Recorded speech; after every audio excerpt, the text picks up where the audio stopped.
आपने जो सरल भाव में भक्ति क्या है वो बताया। धन्यवाद।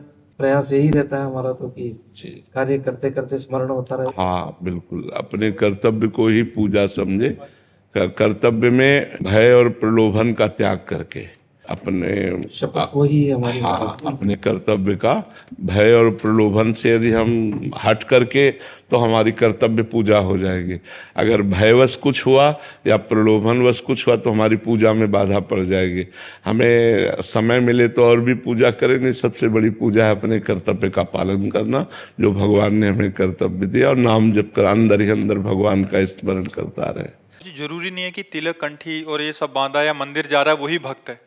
अपने कर्म क्षेत्र में भी धर्म देखो, पूर्वक कार्य कर रहा है। ये आचार्य परंपरागत दिए हुए भेष हैं, ये भगवत मार्ग के चिन्ह हैं। जैसे हम तिलक लगाए हैं, जटा रखाए हैं, कपड़ा पहने, ये हमारे सांप्रदायिक वेश हैं, साधु के वेश हैं।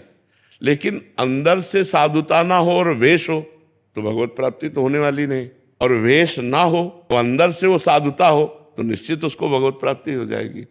तो ये जरूरी नहीं है, जरूरी है ये अपने कर्तव्य का पालन करते हुए भगवान का नाम जप करना।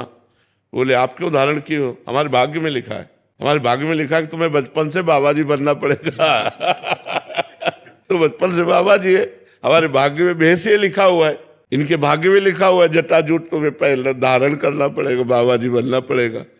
खास बात है भगवान का भजन करना, खास बात है भगवान के द्वारा प्राप्त कर्तव्य कर्म का पालन करना। उसे हम सही बताएं, बहुत बढ़िया जीवन है यदि गृहस्थ धर्म से सही चला जाए तो, क्योंकि साधु भी गृहस्थी से ही पैदा होते हैं और साधुओं का पोषण भी गृहस्थी से ही होता है, और भगवान का अवतार भी गृहस्थी में ही होता है। गृहस्थ धर्म बहुत बढ़िया धर्म है यदि धर्म से चला जाए, पर इतना प्रपंच है कि भजन करना कठिन है। नहीं, इतना मतलब एक चैप्टर हो तो निपटा ले, इतने चैप्टर हैं कि दिमाग जो है उसी में बटा रहता है। भजन करना और माला जपना और सब ये तो बहुत पीछे की बात है। कैसे बिटिया का ब्याह हो, कैसे लड़का की पढ़ाई को दे, और लड़का पढ़ता नहीं, बड़ी उद्दंडता करता, इतनी मतलब इतनी बातें हैं कि वो निपटा ही नहीं पाता, थक के सो जाता है। फिर सुबह जब उठा तो फिर सुबह से शुरू हो जाता है, गृह कारज नाना जंजाला, ते अति दुर्गम शैल विशाला। तो यही सर आवत अति कठिनाई, राम कृपा बिनु आई न जाए। नहीं तो बहुत बढ़िया धर्म है, आप अपने धर्म का पालन करते हुए नाम जप करो, आप एक संत हो। गंदा भोजन मत करो, गंदे आचरण मत करो, तो आप संत हो। और संत होकर रुपया पैसा, खान पान, नाना प्रकार की भोग सामग्री, तो भाई भगवत प्राप्ति नहीं होगी। वेश से भगवत प्राप्ति नहीं होती, उद्देश्य से भगवत प्राप्ति होती है। वेश तो प्रारब्धानुसार जन्मांतरों का सुकृत उदय होता है, तब विरक्त मार्ग मिलता है कि एकांत में भगवान का चिंतन। अब हमारे पास एक ही चिंतन है, भगवान का चिंतन करो। कोई और न लड़का, न बच्चा, न परिवार, और न स्वयं खाने की चिंता नहीं, भगवान दे रहे हैं, ना दे तो भूखे भी रहे हैं। जैसे भगवान रखे वैसे, कोई चिंता नहीं, केवल भगवान का भजन, ये भगवान ने दिया है।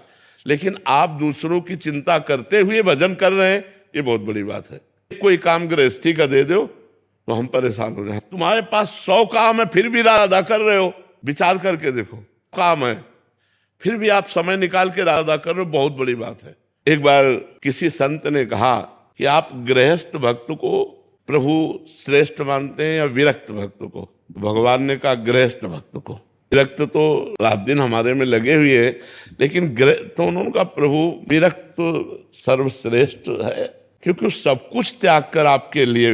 उनका एक काम करो, इस प्रश्न का उत्तर बाद में देंगे। एक बड़ा सा कटोरा दिया और घी भरा और कहा हमारे इसके राउंड लगाओ सन के, एक बूंद अगर घी गिरा तो सुदर्शन चक्र पीछे है। बोले प्रभु समस्या में डाल दिया। बोले एक राउंड लगाओ, पूरा राउंड लगा के आए। बोले कई बार हमारा भजन किए, भजन वो पीछे सुदर्शन चक्र, ये हमारा पूरा चिंतन था कि एक बूंद न गिरे। बोले सोचो तुम्हें एक काम दिया है कि घी एक बूंद गिरने ना पावे, तो तुम एको बार नाम नहीं जप किए। और गृहस्थी में सैकड़ों काम है, और वो सब काम निपटाता हुआ भी राम राम कृष्ण हरि रटता है। इसलिए वो गृहस्थ धर्म से ही सब धर्मों का पालन होता है, सब धर्मों का पालन होता है।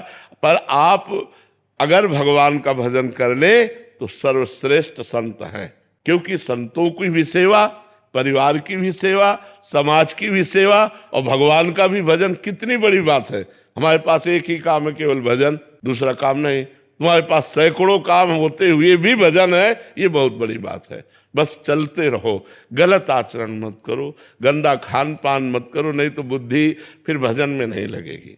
महाराज जी, ग्रस्त की बात हो रही है तो मतलब एक सदग्रस्त को, जो अभी तक तो ठीक है संसार में, बट अभी उसको प्रारंभिक अवस्था में उसकी दिनचर्या क्या होनी चाहिए? दिनचर्या में क्या उसको मतलब अपने सारे गृह कार्य और अपनी जॉब आदि करते हुए भी कैसे भजन को प्राप्त हो? देखो, कोई समय नहीं दे सकते, इसलिए कि कोई कोई नाइट ड्यूटी करता है, कोई कोई रात की ड्यूटी करता है। अब हम कहते हैं सुबह 4 बजे उठना ही चाहिए, वो 2 ढाई बजे 3 बजे 4 बजे आया है, अब वो उठेगा कि स्नान करेगा कि सोएगा जाके?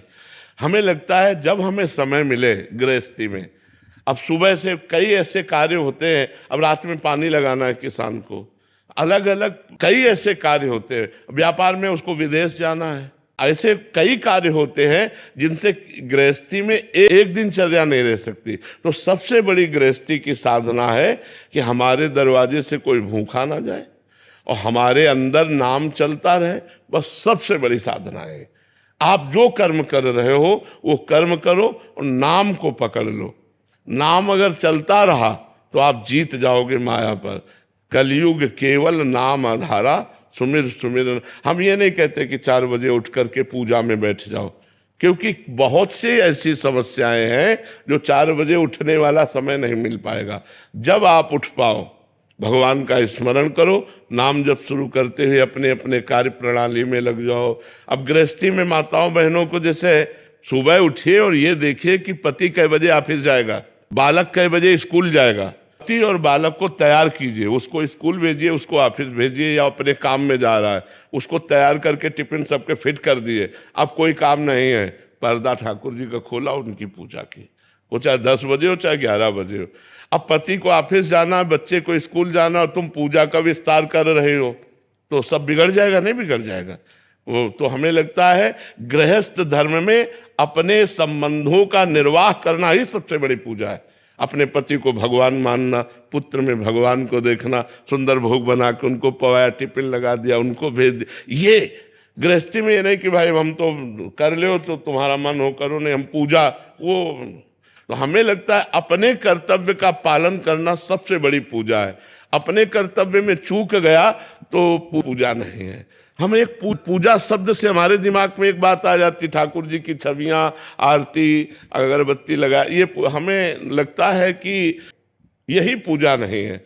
अगर यही पूजा होती तो श्री कृष्ण कर्मण्येवाधिकारस्ते मा फलेषु कदाचन, भगवान ने आदेश किया कर्म के लिए। भगवान कहते हैं अपने कर्म को करो, फल की आकांक्षा मत करो, सबसे बड़ी पूजा है। और भगवान ने कहा माम स्मरण, मेरा स्मरण, अनन्य सत चेता सततम यो माम स्मरति नित्य सा, जो निरंतर मेरा स्मरण करता है, ये सबसे बड़ी बात है। राधा राधा कृष्ण कृष्ण, ये तो चलते फिरते उठते बैठते वो सब ठीक हो जाएगा।